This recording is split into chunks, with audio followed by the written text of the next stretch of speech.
There's been a lot of talk about concussions lately, right? With the NFL and some of the other sports, a lot of people are having residual issues after having multiple concussions, even years down the road.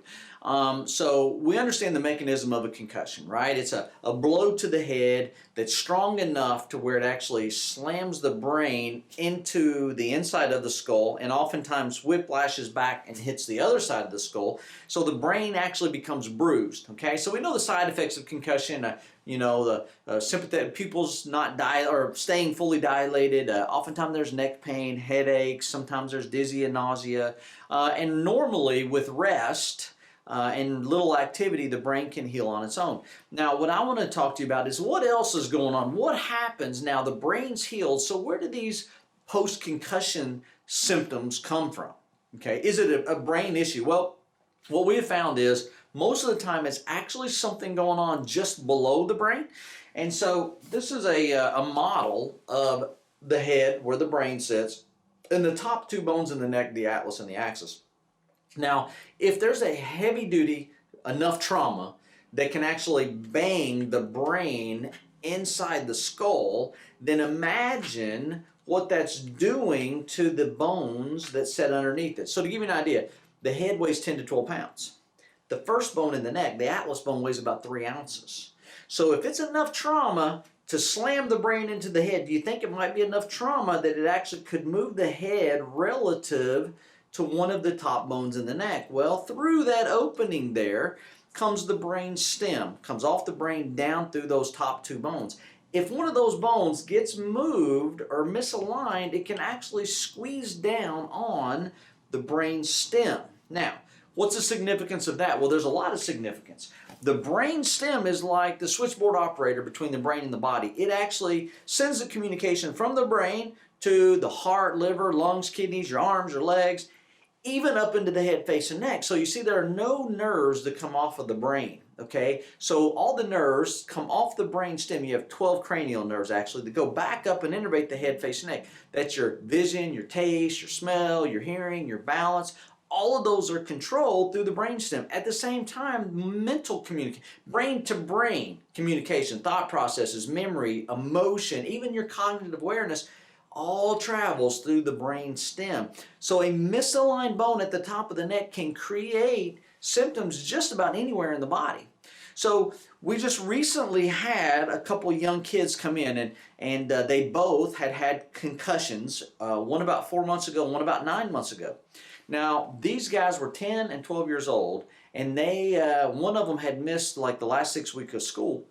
Both of them had visual issues, hearing problems, balance problems, headaches daily, neck pain, upper back pain, lower back pain, all since they had that concussion. Now, these guys went through the whole concussion protocol. They've been to the neurologist, the concussion specialist, and the kids were still suffering.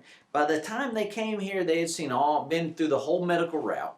And by the time they came here and I checked them and I showed them what was going on, they were like, how come we've never heard this before? How come we've been to all these specialists and nobody told us it could be actually what's going on just under the head?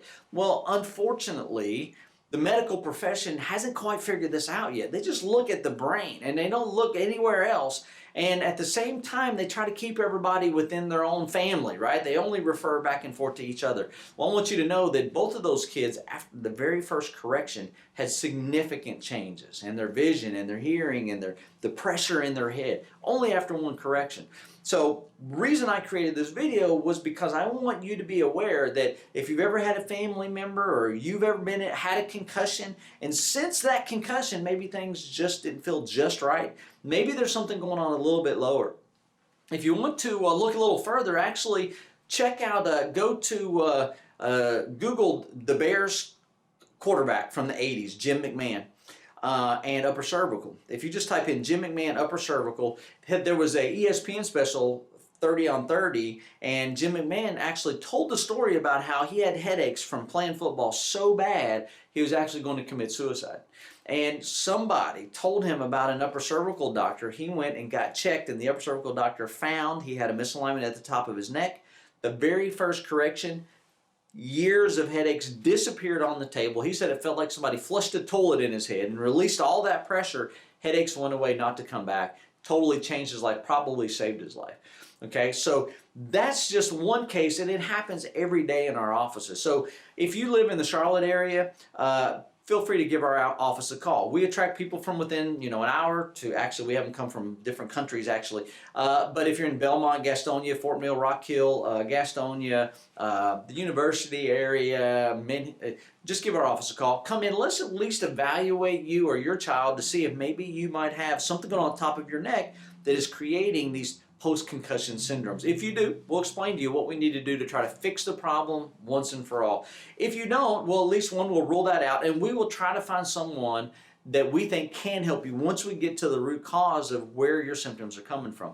Now, if you don't live in the Charlotte area, do yourself a favor. Go online, Google, try to find an upper cervical doctor near you. If you're having a hard time, call our office. We'll be happy to do some research and try to find someone next to you. If you just want to learn a little bit more about our practice and who we are and the upper cervical specialty, check out our website at www.uppercervicalspinecenter.com. I think that'll answer most of your questions. If you have any other questions, give our office a call.